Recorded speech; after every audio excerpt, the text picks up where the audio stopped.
Assalamualaikum dan salam sejahtera. So, jom kita pasak sejarah bersama dengan cikgu dalam bab 5 tingkatan 3 iaitu pentadbiran barat di Sarawak dan juga di Sabah. Okey. Pada sesi kali ini, cikgu akan menyentuh mengenai 5.2 iaitu perluasan kuasa dinasti Brooke di Sarawak. Kalau sebelum ni kita lihat daripada latar belakang kan. So sekarang kita lihat pula dari 5.2 ni iaitu perluasan kuasa Brooke di Sarawak. Fokus kita untuk kali ini adalah di Sarawak dahulu. Okey. Sedikit pengenalan mengenai perluasan kuasa dinasti Brooke ni. Okey, perluasan kuasa barat kalau kita lihat di Sarawak ni dilakukan oleh pihak persendirian. Maksudnya James Brooke ni lah. Dia tak ada kuasa British ke datang menjajah Sarawak ke, tak ada. Kan pada peringkat awal Sarawak ni kita tengok berada di bawah pemerintahan keluarga Brooke. Bermula dengan James Brooke lah. Dan kenapa James Brooke ni berminat untuk mendapatkan Sarawak? Ini disebabkan di Sarawak pada waktu ni kaya dengan sagu, kaya dengan antimoni dan juga dengan emas. Sebab tu kita tengok Brooke ni dia menggunakan pelbagai strategi untuk meluaskan kuasanya, dan yang paling nyata, alasan yang paling nyata yang kukuh biasa digunakan adalah alasan dia perpecahan politik yang berlaku di Sarawak tu dan juga kegiatan lanun. Jadi ini yang kita kata alasan-alasan kuat yang digunakan oleh Brooke ketika meluaskan kuasanya di Sarawak. Okey. Kita lihat dulu Sarawak ketika kehadiran James Brooke. Macam mana keadaan Sarawak semasa ketibaan James Brooke ni. Okey. Ini peta di sebelah ni adalah Sarawak ketika kehadiran James Brooke. Kita boleh nampak di mana pada waktu ni Sarawak berada di bawah Kesultanan Brunei. Sebab tu tajuk sebelum ni kita pernah belajar dalam latar belakang. Kita lihat di mana kawasan di bawah pengaruh Kesultanan Brunei ialah Sarawak. Semua Sarawak ni dan di pantai barat Sabah. Kan kalau pantai timur Sabah ni kepunyaan Kesultanan Sulu. Di bawah pengaruh Kesultanan Sulu. Okey. So sekarang kita lihat kawasan Kesultanan Brunei ni kalau kita lihat memanglah besarlah kita kata kan. Okey. So sekarang kita lihat kepada penerangan sedikit. Kawasan Sungai Sarawak ni merupakan kawasan ekonomi yang penting. Kan? Di mana Sultan Brunei dia telah menghantar Pangeran Indra Mahkota iaitu pembesar Brunei inilah untuk menguasai ekonomi. 1820-an masyarakat Melayu tertumpu di lidah tanah. Mana lidah tanah ni? Ni kat sini lidah tanah ni. Dan menjadi pusat perdagangan dan pentadbiran pada waktu tersebut. Maksudnya di tanah di kawasan di sekitar Sungai Sarawak. Kita kata tadi kan, di kawasan Sungai Sarawak ni menjadi kawasan ekonomi yang penting pada waktu tersebut. Sebab dia jadi apa? Pusat perdagangan dan pentadbiran. Malah kawasan ni sebenarnya sangat strategik. Kenapa kita kata dia sangat strategik? Sebab dia dapat untuk mengawal perdagangan sungai dan juga kawasan pedalaman. Okey, ini sedikitlah mengenai keadaan di Sarawak ketika kehadiran James Brooke. Okey. So sekarang kita akan lihat pula dalam aspek individu yang terlibatlah dalam percaturan politik dan pemerintahan di Sarawak 1830-an hingga 1840-an. Okey, 4 orang lah kat sini kan kita akan sentuh, iaitu yang pertama Sultan Omar Ali Saifuddin II iaitu Sultan Brunei sendiri. Yang kedua ialah Pangeran Raja Muda Hashim yang membawa kepada James Brooke masuk ke Sarawak. Kiranya perjanjian yang dibuat dengan James Brooke nantilah. Dan yang ketiga kita akan tengok kepada James Brooke sendiri. Dan yang keempat kita lihat kepada Datuk Patinggi Ali yang mana beliau ialah yang pembesar tempatan yang mengetuai kita kata kumpulan penentang semasa berlaku penentangan di Sarawak. Okey, kita pergi satu persatu dulu ya. Mula kita sentuh mengenai Sultan Omar Ali Saifuddin II iaitu Sultan Brunei. Okey, Sultan Omar Ali Saifuddin II ni dia mentadbir wilayah Sarawak ni pada tahun 1827. Dan hasrat dia adalah untuk mengawal kegiatan perdagangan di Sarawak. Jadi oleh itu dia telah menghantar Pangeran Indra Mahkota sebagai wakilnya lah di Sarawak dan mendirikan pusat pentadbiran di Kuching. Maksudnya Pangeran Indra Mahkota ni mendirikan pusat pentadbirannya di Kuching. Okey. Namun semasa di bawah pentadbiran Pangeran Indra Mahkota ni, kita dapati timbul perbalahan antara Pangeran Indra Mahkota ni dengan pembesar tempatan. Antara isu yang timbul di sini ialah sebablah kenapa berlaku perbalahan tersebut. Yang pertama ialah sebab cukai. Cukai yang dikenakan tinggi, kan? Yang kedua pula kerahan tenaga. Kira masyarakat tempatan dikenakan kerahan tenaga. Jadi dua benda ni lah, kita kata faktor ni lah yang menyebabkan berlakunya perbalahan antara Pangeran Indra Mahkota dengan pembesar tempatan. Okey. Jadi pembesar tempatan ni kita lihat pimpinan ni, penentangan ni dipimpin oleh Datuk Patinggi Ali. Kemudian Datuk Patinggi Ali lah yang memimpin ni untuk membebaskan Sarawak daripada Kesultanan Brunei. Okey. So sekarang kita lihat pula kepada Pangeran Raja Muda Hashim. Siapa pula Pangeran Raja Muda Hashim ni? Kan? Okey, Pangeran Raja Muda Hashim ni kita kata merupakan bapa saudara kepada Sultan Brunei, ya. Dan dia ni telah dihantar oleh Sultan Brunei untuk menyelesaikan masalah di Sarawak. Masalah apa? Masalah kita tengok berbalahan yang berlaku antara Raja Indra Mahkota tadi dengan pemimpin tempatan tadi. Jadi masalah dah berlaku kat situ. So bila berlaku perbalahan kat situ, maka Pangeran Raja Muda Hashim pula dihantar untuk menyelesaikan masalah ni oleh Sultan Brunei, kan? Okey, Pangeran Raja Muda Hashim ni dia berusaha untuk pujuk Datuk Patinggi Ali dan pembesar Melayu ni supaya menghentikan penentangan ni. Tapi pujukan itu gagal. Maksudnya dia gagal lah memujuk Datuk Patinggi Ali dan juga pembesar Melayu ni. Dan akhirnya apa jalan yang diambil? Dia minta bantuan daripada James Brooke. Itu juga tadi kan Pangeran Raja Muda Hashim yang membuka jalan kepada James Brooke masuk ke Sarawak. Okey, kemudian kita lihat pula James Brooke. Okey, siapa James Brooke ni pula? Okey, James Brooke ni dia memang dah lama dah mencari peluang untuk dapatkan Sarawak. Dan dia kalau kita lihat menjalankan pengembaraan di antara Sarawak dan Singapura dengan kapal dia Royalist. Dia tak ada tentera pun sebenarnya. Tapi dia mendapatkan bantuan sokongan daripada pihak British ni melalui Angkatan Tentera Laut. Dia minta bantuan daripada Tentera Laut British. Okey. Dia bermula apabila James Brooke ni dia menerima pelawaan daripada Pangeran Raja Muda Hashim. Bila diterima je pelawaan daripada Pangeran Raja Muda Hashim ni untuk selesaikan masalah di Sarawak tu, okey, diterima nanti, tapi dia letakkan syarat. Apa syarat dia? Syarat dia, Pangeran Raja Muda Hashim perlu serahkan Sarawak kepada dia lah, maksudnya kepada James Brooke. Ini syarat yang diletakkan kepada James Brooke kalau dia bantu Pangeran Raja Muda Hashim ni untuk menamatkan masalah yang berlaku di Sarawak. Okey, di sini kita nampak itu yang membawa pada masuknya James Brooke di Sarawak. Okey, kemudian kita lihat pula individu yang keempat, iaitu Datuk Patinggi Ali. Cikgu sebut dah tadi, Datuk Patinggi Ali ni merupakan pembesar tempatan Sarawak. Dialah yang jadi pemimpin tadi kan, yang melakukan penentangan terhadap pentadbiran Brunei pada tahun 1836. So, dia menentang tindakan Sultan Brunei ni yang baginya menjejaskan kehidupan masyarakat tempatan. Ialah kalau kita lihat tadi, kenapa masyarakat tempatan menentang? Disebabkan apa? Cukai yang tinggi kan. Dan yang kedua adalah disebabkan oleh kerahan tenaga kerja tadi. Dua benda tu yang menjejaskan kehidupan masyarakat tempatan. Jadi, di sini kita lihat Datuk Patinggi Ali bersetuju berunding dengan James Brooke untuk menamatkan penentangan terhadap Brunei.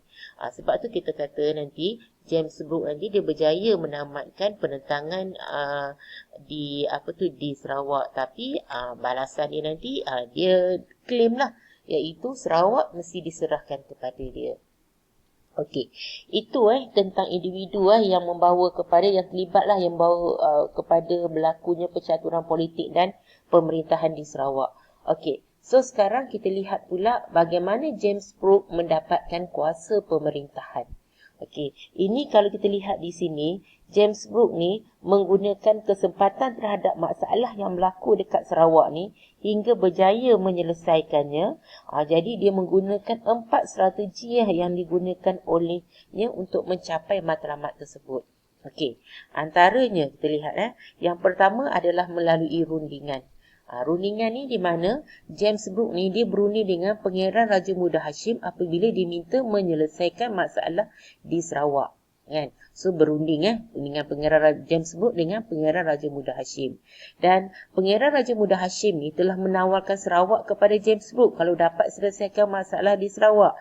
Dan malah kita kata tawaran yang dilakukan oleh Raja Muda Hashim ni, Pangeran Raja Muda Hashim ni dilakukan sebanyak 2 kali sebelum James Brooke bersetuju untuk menerima tawaran tersebut. Okey, ini melalui rundingan. Rundingan antara Pangeran Raja Muda Hashim dengan James Brooke. Okey, yang keduanya kita kata melalui ugutan. Okey, macam mana pula melalui ugutan? Ugutan ni kita lihat James Brooke telah melakukan secara ugutan ni sebanyak 2 kali. Okey, satu ugutan dilakukan ke atas Pangeran Raja Muda Hashim dan yang keduanya ke atas Sultan Omar Ali Saifuddin. Okey, macam mana ugutan ni boleh berlaku? Okey, di mana Pangeran Raja Muda Hashim ni, ugutan ke atas Pangeran Raja Muda Hashim ni, apabila James Brooke berjaya menyelesaikan masalah di Sarawak, jadi dia claimlah Sarawak tu berada di bawah dia. Jadi apa yang berlaku? Pangeran Raja Muda Hashim ni mulalah berdolak dalik, tidak setuju dengan rundingan yang dilakukan sebelumnya. Oleh sebab tu, James Brooke ugut. Dan dia akan bersedia untuk menyerang kedudukan Pangeran Raja Muda Hashim di Kuching ini. Dan bila dia ugutan nak serang kedudukan Pangeran Raja Muda Hashim di Kuching ini menyebabkan Pangeran Raja Muda Hashim ini bersetujulah untuk serahkan pemerintahan Sarawak. Okey, itu kena dengan Pangeran Raja Muda Hashim. Okey, kemudiannya kita lihat dengan Sultan Omar Ali Saifuddin pula. Sultan Omar Ali Saifuddin ni ugutan berlaku, kita kata ugutan ni berlaku secara tidak langsung. Di mana James Brooke ni dia nak dapatkan pengesahan penyerahan Sarawak ni yang dibuat dengan Pangeran Raja Muda Hashim ni. Jadi dia pergi berjumpa menghadap Sultan Brunei, Sultan Omar Ali Saifuddin ni lah. Bila dia pergi menghadap Sultan Brunei, dia diiringi dengan anggota tentera laut British. Sebab tu kita kata ugutan secara tidak langsung. Tak nampak macam ugutan, tapi dia bawa tentera. Itu yang akhirnya menyebabkan Sultan Brunei akhirnya bersetuju untuk mengesahkan penyerahan tersebut. Okey. Itu untuk nombor 2, iaitu bagaimana James Brooke mendapatkan kuasa pemerintahan melalui ugutan. Okey, yang ketiganya ialah perjanjian. Okey, bila kita sebut saja tentang perjanjian ni, sebenarnya perjanjian ni yang dibuat oleh James Brooke ada 2 perjanjian terpentinglah yang berlaku pada tahun 1841 dan 1842. Okey, perjanjian 1841 ni berlaku antara James Brooke dengan Pangeran Raja Muda Hashim. Manakala perjanjian 1842 pula berlaku antara James Brooke dengan Sultan Brunei iaitu Sultan Omar Ali Saifuddin. Okey. Tengok satu persatu perjanjian ni. Perjanjian pada tahun 1841 dengan siapa? Dengan Pangeran Raja Muda Hashim tu. Masih nak tamatkan kita kata masalah yang berlaku dekat Sarawak tu. Jadi dalam perjanjian tersebut termaktub di mana James Brooke memerintah Sarawak dan menguasai hasilnya. Dan James Brooke mesti mematuhi dan memelihara undang-undang dan adat Melayu. Okey, ini dalam perjanjian 1841 lah. Manakala dalam perjanjian 1842 antara James Brooke dengan Sultan Omar Ali Saifuddin, ini di mana yang untuk dapatkan pengesahan kedudukan dia tu. Okey, di mana dalam perjanjian ni Sultan Brunei menyerahkan Sarawak dari kawasan Tanjung Datu ke Sungai Samarahan. Yang keduanya, semua kawasan pendapatan kawasan ni diserahkan kepada James Brooke sebab berada di bawah dia. Dan yang ketiga, James Brooke mesti memberi ufti sebanyak $2,500 Sepanyol kepada Sultan Brunei. Dan James Brooke tidak boleh campur tangan dalam adat dan agama penduduk tempatan. Okey, selain daripada itu, kita kata apa, Sarawak ni tidak boleh dipindah milik tanpa kebenaran Sultan, dan Sultan Brunei mengiktiraf James Brooke sebagai Raja Putih Sarawak. Okey, itu tentang perjanjian. So, kita pergi yang ketiga, strategi James Brooke yang ketiga untuk mendapatkan kuasa pemerintahannya ialah melalui ketenteraan. Okey, James Brooke ni dia menggunakan kekuatan ketenteraan untuk mendapatkan kuasa di Sarawak. Macam mana? Dia tak ada tentera, tapi dia dapatkan bantuan ketenteraan yang diperolehi dari kapal HMS Dido. Ini HMS Dido ni adalah Angkatan Tentera Laut British. Di mana HMS Dido juga sebenarnya digunakan untuk memerangi ancaman lanun dan yang mengganggulah perdagangan dan ketenteraman di Sarawak. So kita ada tadi, apa tadi? Kita ada 4 tadi kan. Di mana strategi yang digunakan oleh James Brooke ada 4. Iaitu yang pertama adalah melalui rundingan. Yang kedua melalui ugutan. Yang ketiga melalui perjanjian. Dan yang keempat melalui ketenteraan. Okey, now kita pergi kepada pengukuhan kuasa James Brooke. Macam mana James Brooke ni mengukuhkan kuasa dia pula? Okey, pertama kita lihat dia lebih kurang dia ada 7 kita kata apa? Caralah bagaimana dia mengukuhkan kuasa dia. Yang pertama melalui kekuatan tentera. Di mana di sini kita cerita tadi kan dia dapat bantuan daripada tentera laut British. Dan kita tengok HMS Dido ni, iaitu Angkatan Tentera Laut British ni, berjaya menghancurkan kubu kuat orang Iban di Sungai Sarabas dan Sungai Sakrang. Ini menunjukkan kehebatan ni lah, di mana dia dapat menghancurkan kubu kuat orang Iban. Okey, kemudiannya kita lihat kepada nombor 2, iaitu cara dia mengukuhkan kuasa James Brooke lagi ialah menentang kebangkitan orang tempatan. Okey, apa James Brooke buat kat sini? Okey, James Brooke di sini dia menganggap yang mana yang kebangkitan orang tempatan ni dianggap sebagai lanun. Jadi bila lanun, jadi inilah dijadikan alasan dia untuk luaskan kuasa dia di kawasan orang Iban. Sebab kata orang Iban ni adalah lanun. Dan tindakan ni kita tengok yang disah, dia secara tak langsung bila dia kata Iban ni adalah lanun, secara tak langsung tindakan dia tu adalah sah. Dan dia juga mendapat sokongan daripada British. Itu tentang apa? Tentang menentang kebangkitan pemimpin tempatan dengan menggunakan apa? Dia labelkan pemimpin tempatan terutamanya orang Iban ni sebagai lanun. Okey, yang ketiga adalah mempengaruhi sokongan sebahagian masyarakat tempatan. So di sini kita lihat ada juga golongan sebahagian orang tempatan yang menyokong James Brooke. Ini terdirilah antaranya ada juga orang Melayu dan Iban yang menyokong James Brooke. Dan yang keempat, dia mengambil kesempatan daripada pertelingkahan yang wujud dalam masyarakat tempatan. So yang ni kalau kita lihat daripada contoh yang berlaku di Mukah, di mana di Mukah James Brooke ni menyokong Pangeran Matusim yang berkonflik dengan Pangeran Ersad. Dan di sini kita lihat Pangeran Ersad dan anaknya iaitu Pangeran Nipa, dia lebih dihormati oleh penduduk tempatan. Sebab tu James Brooke ni dia sokong Pangeran Matusim ni.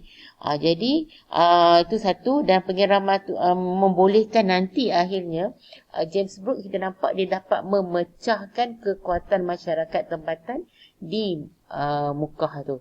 Sebab dari segi kekuatan masyarakat tu telah dipecahkan di situ. Okey, sebab dia konflik antara masyarakat tempatan tu sendiri. Okey, yang kelima Kelima adalah menghapuskan tokoh tempatan yang menentang kedudukannya. Jadi yang mana tokoh tempatan yang menentang, disingkirkan tokoh tempatan yang menentang dia. Kemudian Syarif Masahu dituduh terlibat dengan pakatan menyingkirkan Brooke dan dibuang ke Singapura. Manakala untuk Datuk Patinggi Abdul Ghafur bin Awang Kahar pula dibuang ke Melaka. Yang Syarif Masahu tadi dibuang ke Singapura. Datuk Patinggi Abdul Ghafur tadi dibuang ke Melaka. Itu cara dia bagaimana dia menghapuskan tokoh tempatan yang menentangnya.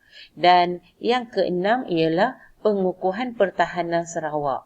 Okey, dia macam mana dia mengukuhkan pertahanan Sarawak ni, di mana benteng dan kubu didirikan di kawasan yang strategik dan dilengkapi dengan meriam. So jadi kubu dia jadi kuat, nanti benteng dia jadi kuat lah kat situ. Okey, kubu dia yang kuat berada di kubu di Sungai Sekerang. Lepas tu kita lihat dia dinamakan kubu di Sungai Sekerang tu sebagai Fort James. Ditubuhkan kubu ni dibuat pada tahun 1849, di mana kubu ni kalau kita lihat kubu ni dia dibina selepas perang Beting Maru tamat. Sebab apa pula bila dibina kubu ni adalah untuk memerhati gerakan kaum Iban Sekerang ni. Itu kubu dia. Kenapa dia jadi kubu kat situ? Dan akhir sekali 1862, Ranger Sarawak telah ditubuhkan untuk mengawasi keamanan dan pertahanan Sarawak. Okey, itu 6 mengukuhkan pertahanan Sarawak. Dan yang akhir sekali, yang ke-7 ialah sokongan kewangan. Sokongan kewangan ni kita lihat James Brooke ni memperolehi sokongan kewangan ni daripada pemuda-pemuda Eropah. Antara pemuda Eropah yang menyokongnya ialah Baroness Angela Bernard Counts. Ini antaralah kita kata pemuda Eropah yang menyokong dari segi beri sokongan kewangan lah kepada James Brooke. Okey, itu ada 7 kita tengok macam mana James Brooke mengukuhkan kuasa nya di Sarawak, iaitu yang pertama kekuatan tentera, yang kedua menentang kebangkitan orang tempatan, yang ketiga memperolehi sokongan sebahagian masyarakat tempatan yang Melayu dengan Iban tadi, dan yang keempat mengambil kesempatan daripada pertelingkahan yang wujud dalam masyarakat tempatan, yang kelima menghapuskan golongan tempatan yang menentang kedudukannya semacam siapa tadi, Syarul Masahur dengan Datuk Patinggi Abdul Ghafur, dan yang keenam memperkukuhkan pertahanan Sarawak dengan bina kubu, dan yang ketujuh mendapatkan sokongan kewangan daripada pemodal Eropah. Okey, itu pengukuhan kuasa James Brooke di Sarawak. Okey. Kemudian kita lihat pula bagaimana kronologi perluasan kuasa yang dilakukan oleh dinasti Brooke ni. Daripada tahun 1841 lah sampailah kita lihat pada tahun 1905 dia telah dapat menguasai kawasan kawasan kita kata di Sarawak yang kita kata dalam peta sekarang lah. Okey. Pada tahun 1841, kita start dia datang tahun 1841. Okey, start daripada sini kita lihat Kuching, Tanjung hingga ke Tanjung Datu, ke Sungai Samarahan telah dikuasai oleh James Brooke. Kan, pada tahun 1940-an pula, dia 18 cikgu tersalah taik kat sini 1840-an 18 bukan 19 1840-an kita lihat di sini adanya dibuat dekat mana, dekat Batang Lupa dan Sungai Sarabas telah dikuasai oleh James Brooke. Okey, pada tahun 1853 pula kan dia telah berjaya menumpaskan orang Iban di Saribas dan Batu Lupar dan menguasai Sadong, Batu Lupar, Saribas dan juga Kalaka. Kalau kita lihat dalam peta ni, dia coek kat sini je. Ni James Brooke gambar James Brooke kecil je. Kan? Okey, dia bahagian hujung ekor Sarawak ni je. Kemudian 1853, kita lihat dia dah pun mendapat kawasan di Batang Lupar. So maksudnya dia dah berganjak dah. So pengaruh dia pada 1853 ni dah dekat sini. Okey, 1861 dia telah mendapat Sungai Rajang dan di kawasan Sungai Rajang tu adalah Oya, Mukah, Tatau dan Bintulu. Sungai Rajang. Ini kawasan Sungai Rajang, di kawasan Oya, Mukah, Tatau, Bintulu ni. Okey, dia dah naik, dah gerak sampai di sini pada tahun 1861. So kita nampak perluasan kuasa dia sikit-sikit dia ambil kan. So dia dah habis sampai dekat sini dah. Okey, 1883 Charles Brooke, ini gambar Charles Brooke pengganti kepada James Brooke adalah Charles Brooke. Okey, berjaya mendapatkan Baram dan seluruh lembangan Sungai Baram. Ni Sungai Baram ni kan. Okey, telah diperolehi oleh keluarga Brooke, oleh dinasti Brooke, dan kemudiannya 1885 Charles Brooke telah menguasai kawasan Sungai Terusan. Kawasan Sungai Terusan ni di sini, kawasan Sungai Terusan ni.